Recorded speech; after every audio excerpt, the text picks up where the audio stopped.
ಪರಮೇಶ್ವರ್ ಒಬ್ರು ಬರಬೇಕು, ಇನ್ನೊಂದು 10-15 ನಿಮಿಷದಲ್ಲಿ ಬರ್ತಾರೆ. ಎಲ್ಲ ಮತದಾನ ಮುಗಿದಿದೆ. ನಾವು ಯಾವ ತಂತ್ರಗಾರಿಕೆನೂ ಮಾಡಿಲ್ಲ. ತಂತ್ರಗಾರಿಕೆ ಅವಶ್ಯಕತೆ ಇಲ್ಲ. ಎಲ್ಲರೂ ಪ್ರಜ್ಞಾವಂತರಿದ್ದಾರೆ, ಬುದ್ಧಿವಂತಿದ್ದಾರೆ, ಜನರ ಪ್ರತಿನಿಧಿಗಳಿದ್ದಾರೆ. ಅವರು ಅವ್ರಿಗೆ ಸ್ವ ಇಚ್ಛೆ ಮೇಲೆ ಏನು ಮತ ಹಾಕಬೇಕು ಹಾಕಿರ್ತಾರೆ. ಅದು ಬಿಟ್ಟರೆ ಯಾಕೆ ಯಾವ ತಂತ್ರಗಾರಿಕೆ ನಾವು ಮಾಡೋಣ? ನನ್ನ ಪಾಡು ನನ್ನ ಹರಶಿವ ಅಂದ್ಬಿಟ್ಟು ನಾನೆಲ್ಲ MLAಗಳ ಹತ್ರ 1-2 ದಿನ ಕಾಲ ಕಳ್ಕೊಂಡು ಕೂತಿದ್ದೆ. ಅದು ಬಿಟ್ಟರೆ ನಾನು ಯಾವ ತಂತ್ರಗಾರಿಕೆನೂ ಮಾಡಿಲ್ಲ. ಅಲ್ಲ, ನಾವು ಯಾವ ತಂತ್ರಗಾರಿಕೆ ಮಾಡೋಕ್ಕೆ ಹೋಗಿಲ್ಲ, ಬರೀ MLAಗಳು ಕೂತಿದ್ದೀವಿ. ನಮ್ಮ MLA ಹುಷಾರಿರಲಿಲ್ಲ, ವೆಯ್ಟ್ ಮಾಡ್ತಿದ್ದೆ ಅವ್ನು ಬರಲಿ ಅಂತ.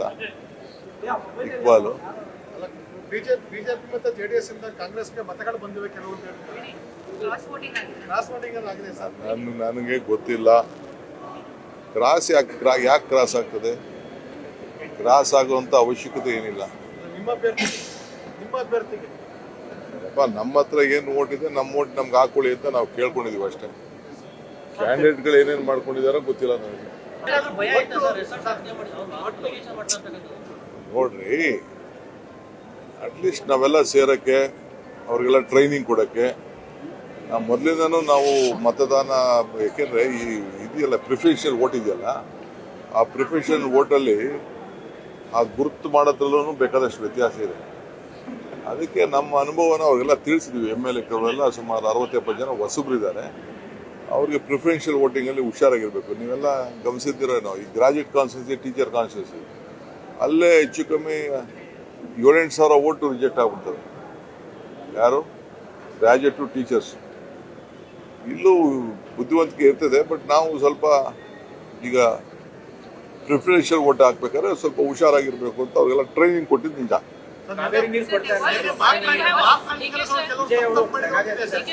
You have often clarified about Mekedatu, which remains to be very close to your heart, sir. But you see, the Tamil Nadu government today, it was the first assembly, and they said that they will be exploring a legal option in those terms. And seeking privacy of all rights, demanding to you, saying that you sit and resolve this amicably. It is not close to my heart. Mekedatu is not close to my heart. It is the heart of entire South India. Mekedatu is a project which helped Tamil Nadu more than Karnataka. Because we are committed to leave 177 point whatever the TMC has been ordered by the Supreme Court and whatever is there, that we are committed to leave. So we have to protect Tamil Nadu farmers. So in order to, it is a balancing reservoir. Not even a single TMC of water, bucket of water can be used for irrigation except Bangalore city drinking water. For Bangalore city, it is very much important because the population is growing very high. We can't bring water from Krishna. It is only the Kaveri source. So when the balancing reservoir is there, we can have this water. That's all. Apart from that, drinking water, there is no benefit. Tamil Nadu Chief Minister Vijay says he will ask Prime Minister Modi to reject Mekedatu. Will you try to invite Vijay for it? See, they have an entire Tamil Nadu as a political agenda. Last 40-50 years, they have political agenda. I don't want to intervene with their political agenda. The matter was with the court. The court has already given a direction. You confirm, they have also, whatever the judgment has come, it has come the benefit of both the states. At any cost, it is our bound duty to see that we leave them 177 TMC of water. Last year, more than 400 TMC of water has gone to the sea.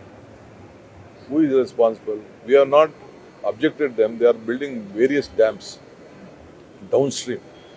But still we have not objected them. We don't want. It is in their land. That is what the discussion happened in the Supreme Court. And they said that they are building in their territory and they will leave you water. That is what the judgment is there. Now, it is our duty. We are not asking for any financial assistance or anything on that issue. Only the power sector will be beneficial. 400 megawatt of power, we can generate power. That is the big benefit for Karnataka. Apart from that, drinking water. It is a project to help Tamil Nadu, then Karnataka. So Mekedatu ಚರ್ಚೆ ಮಾಡ್ತೀರಾ? ತಮಿಳುನಾಡು ಜೊತೆ ಚರ್ಚೆ ಮಾಡ್ತೀರಾ? ನೋಡಿಯಪ್ಪ, ನಾನು ಖಂಡಿತ ಯಾವಾಗ ಬೇಕಾದ್ರೂ ಅವ್ರ ಜೊತೆ ಕೂತ್ಕೊಂಡು ಮಾತಾಡೋಕ್ಕೆ ಸಿದ್ಧ ಇದ್ದೀನಿ. ನನಗೆ ಯಾವ ತಕರಾರಿಲ್ಲ. ತಮಿಳ್ನಾಡು ಇರ್ಬೋದು, ಕರ್ನಾಟಕ ಇರ್ಬೋದು, ನಾವೆಲ್ಲ ಭಾರತೀಯರು. ಒಂದೇ ನದಿ, ಒಂದೇ ನೀರು ಕುಡಿಬೇಕಾದವರು. ಕಾವೇರಿ ನೀರು ವ್ಯವಸಾಯಕ್ಕೂ ಬೇಕು, ಕುಡಿಯೋ ನೀರಿಗೂ ಬೇಕು, ಪ್ರಾಣಿ ಪಕ್ಷಿಗೂ ಬೇಕು, ಎಲ್ಲರಿಗೂ ಬೇಕು, ಎಲ್ಲ ಇಂಡಸ್ಟ್ರೀಸ್ಗೂ ಬೇಕು. ಸೊ ಇವತ್ತು ತಮಿಳ್ನಾಡಿಂದ ಎಲ್ಲ ಎಷ್ಟೋ ಜನ ಬಂದು ಇಲ್ಲಿ ವೃತ್ತಿ ಮಾಡ್ತಾ ಇದ್ದಾರೆ, ಇಲ್ಲಿಂದ ಹೋಗಿ ಅಲ್ಲಿ ವೃತ್ತಿ ಮಾಡ್ತಾ ಇದ್ದಾರೆ. ನಾವು ಅದಕ್ಕೆ ಬೇರೆ ಮಾಡೋಕ್ಕಾಗ್ತದ? ನಮಗೆ ಇಷ್ಟ ಇಲ್ಲ. ಈ ಪ್ರಾಜೆಕ್ಟು ತಮಿಳ್ನಾಡವ್ರಿಗೆ ಜಾಸ್ತಿ, ಕರ್ನಾಟಕದಿಂದ ಏನಪ್ಪ ಅಂದರೆ ಬ್ಯಾಲೆನ್ಸಿಂಗ್ ರಿಸರ್ವ್ ಮಾಡೋದ್ರಿಂದ ಏನು ಕಷ್ಟ ಕಾಲದಲ್ಲಿ ಅವ್ರಿಗೆ ನೀರನ್ನು ಏನು ನಾವು ಕಂಪಲ್ಸರಿ ಕೊಡಬೇಕು, 177 TMC ನೀರು ಕೊಡಬೇಕು, ಆ ನೀರನ್ನು ಅವ್ರಿಗೆ ಕೊಡ್ತೀವಿ.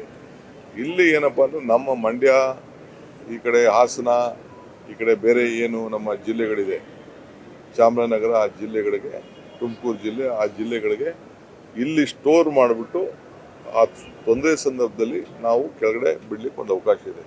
ಅವರು ಕರ್ನಾಟಕದವರು ಬದುಕಬೇಕು, ತಮಿಳ್ನಾಡಿಗೂ ಬದುಕಬೇಕು. ವಿದ್ಯುತ್ ಶಕ್ತಿ ವಿಚಾರದಲ್ಲಿ ನಮಗೊಂದು ಲಾಭ ಇದೆ, ನಾನಿಲ್ಲ ಅಂತ ನಾನು ಹೇಳೋದಿಲ್ಲ. 400 ಮೆಗಾವ್ಯಾಟ್ ಅಷ್ಟು ವಿದ್ಯುತ್ ಶಕ್ತಿನ ನಾವು ತಯಾರು ಮಾಡ್ಬೋದು. ಅತಿ ಕಡಿಮೆ ವೆಚ್ಚದಲ್ಲಿ ಪ್ರಾಜೆಕ್ಟ್ ಆಗ್ತದೆ ಅನ್ನೋದು ನನಗೊಂದು ವಿಶ್ವಾಸ ಇದೆ. ನಾವು ಈಗಾಗಲೇ ಅದಕ್ಕೆ ಏನೇನು ಬೇಕೋ, ಈಗ ಸುಪ್ರೀಂ ಕೋರ್ಟ್ ಅವರು ಈಗಾಗಲೇ ತಮಿಳ್ನಾಡವರ ಏನು ವಾದ ಇತ್ತು, ಆ ವಾದನ ಕೇಳಿದ್ದಾರೆ. ಅವರು ಜೊತೆಗೆ ರಿವ್ಯೂ ಹಾಕಿದ್ರು, ಆ ರಿವ್ಯೂನು ಕೇಳಿದ್ದಾರೆ, ರಿವ್ಯೂನು ರಿಜೆಕ್ಟ್ ಮಾಡಿದ್ದಾರೆ. ಸೊ ಅವರು ಸೆಂಟ್ರಲ್ ಗೌರ್ಮೆಂಟ್ಗೆ, ನೀವು ಸೆಂಟ್ರಲ್ ವಾಟರ್ ಕಮಿಷನ್ ಅವರು ಜವಾಬ್ದಾರಿ ತೆಗೆದುಕೊಳ್ಳಿ, ನಿಮ್ಮ ರೆಸ್ಪಾನ್ಸಿಬಿಲಿಟಿ ಇದು ಅಂತೇಳಿ ಸುಪ್ರೀಂ ಕೋರ್ಟ್ ಅವರು ಅವರ ವಾದನ ಈಗಾಗಲೇ ರಿಜೆಕ್ಟ್ ಮಾಡಿದ್ದಾರೆ. ಅದು ಬಿಟ್ಟರೆ ಈಗ ಆರ್ಡರ್ ಏನು ಬಂದಿದೆ ಅವ್ರಿಗೆ ಅನುಕೂಲ, ನಮ್ಗೆ ಅನುಕೂಲ, ಇಬ್ಬರಿಗೂ ಸಮಾಂತರವಾದಂಥ ಆರ್ಡರ್ನ ಅವರು ಕೊಟ್ಟಿದ್ದಾರೆ. ತಮಿಳುನಾಡು ಸಿಎಂ ಹೇಳಿದ್ದಾರೆ ಪ್ರೈಮ್ ಮಿನಿಸ್ಟರ್ ಮೋದಿ ಮೇಕೆದಾಟು ಪ್ರಾಜೆಕ್ಟ್ಗೆ ರಿಜೆಕ್ಟ್ ಮಾಡಬೇಕು ಅಂತ. ಇದು ಅನಗತ್ಯ ಖ್ಯಾತಿ ಅಂತ ಅನ್ಸಲ್ವ? ಇದು ಕ್ಲಿಯರ್ ಇದ್ರೂ ಕೂಡ ಖ್ಯಾತಿ ತೆಗೆದಂಗಲ್ವ ಸರ್? ಅವರು ರಾಜಕೀಯವಾಗಿ ಅವರ ಸರ್ವೈವಲ್ಗೆ ಅವರ ಧ್ವನಿ ಎತ್ತಬೇಕು, ಎಲ್ಲ ಪಾರ್ಟಿಯವರು ಅದಕ್ಕೆಲ್ಲ ಒಟ್ಟಿಗೆ ಸೇರಿ ಅವ್ರು ಮಾಡ್ತಾರೆ. ಅವ್ರ ವಾದ ಎಲ್ಲ ಮಾಡಾಗಿತ್ತಲ್ಲ. ಜಡ್ಜ್ಮೆಂಟು, ಸುಪ್ರೀಂ ಕೋರ್ಟ್ ಜಡ್ಜ್ಮೆಂಟು, ಅದು 3 ಮೆಂಬರ್ ಜಡ್ಜ್ಮೆಂಟು ಬಂದ ಮೇಲೆ ಇನ್ನೇನು ಮಾಡೋಕ್ಕಾಗ್ತದೆ? ಈಗ ನಮಗೆ 177 TMC ಬಿಡಬೇಕು ಅಂತ ಹೇಳಿದ್ಮೇಲೆ ನಾವು ಒಪ್ಕೊಳ್ಳಿಲ್ವಾ? ನಾವು ಈಗ ಬಿಜೆಪಿಯಿಂದ ಆಯ್ಕೆ ಆಗಿರೋ ಸಂಸದರು ಇದ್ರ ಬಗ್ಗೆ ಹೋರಾಟ ಮಾಡಬೇಕಲ್ಲ ಕೇಂದ್ರದಲ್ಲಿ? ಅವ್ರು ಮಾಡ್ತಾರೆ ಖಂಡಿತ. ನಮ್ಮ ರಾಜ್ಯಕ್ಕೆ ಸಂಬಂಧಪಟ್ಟಂತ ಎಲ್ಲ ಎಂಪಿಗಳು, BJP ಇರ್ಬೋದು, ದಳ ಇರ್ಬೋದು, ಕಾಂಗ್ರೆಸ್ ಇರ್ಬೋದು, ಎಲ್ಲ ಒಗ್ಗಟ್ಟಿನಿಂದ ನಮ್ಮ ರಾಜ್ಯದ ಹಿತನ ಕಾಪಾಡ್ತಾರೆ ಅನ್ನೋ ಒಂದು ಆತ್ಮವಿಶ್ವಾಸ ನನಗಿದೆ. ಸರ್, ಈಗ ನೀವು ಅಲಯನ್ಸ್ ಅಲ್ಲಿ ಇದ್ದೀರಿ, ಅಲ್ಲಿ ತಮಿಳ್ನಾಡಲ್ಲಿ ಈಗ ನೀವು ಕಾಂಗ್ರೆಸ್ ಸಹ ಅಲಯನ್ಸ್ ಅಲ್ಲಿ ಇದ್ದೀರಿ. ಹಾಗಾಗಿ ಒಂದು ರಾಜಕೀಯವಾಗಿ ಬಳಸ್ಕೊಂಡು ಇದನ್ನ ನೀವು ಸಮಸ್ಯೆ ಇತ್ಯರ್ಥ ಪಡಿಸ್ಬೋದು ಸರ್? ಖಂಡಿತ ನಾವು ನಮ್ಗೇನು ಅವ್ರಿಗೆ ಮನವಿ ಮಾಡಬೇಕು, ಖಂಡಿತ ಅವ್ರಿಗೆ ಮನವಿ ಮಾಡ್ತೀವಿ. ಇದ್ರಲ್ಲಿ ರಾಜಕಾರಣ ಏನಿಲ್ಲ, ಇಬ್ಬರಿಗೂ ಒಳ್ಳೇದಾಗಂತ ಒಂದು ಪ್ರಾಜೆಕ್ಟು. ತಾಳ್ಮೆಯಿಂದ ನಾವು ಇಬ್ರು ಈ ಜನರ ಹಿತ ಕಾಪಾಡಿಕೊಂಡು ಹೋಗೋಣ. ನೋಡಪ್ಪ, ನನ್ನ ಜೊತೆ 224 ಜನನು ನನ್ನ ಜೊತೆ ಬಹಳ ಆತ್ಮೀಯರಿದ್ದಾರಪ್ಪ.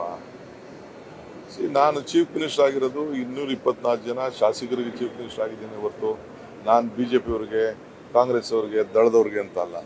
ಎಲ್ಲರೂ ನನ್ನ ಬ್ರದರ್ಸೇ ಅವರೆಲ್ಲ.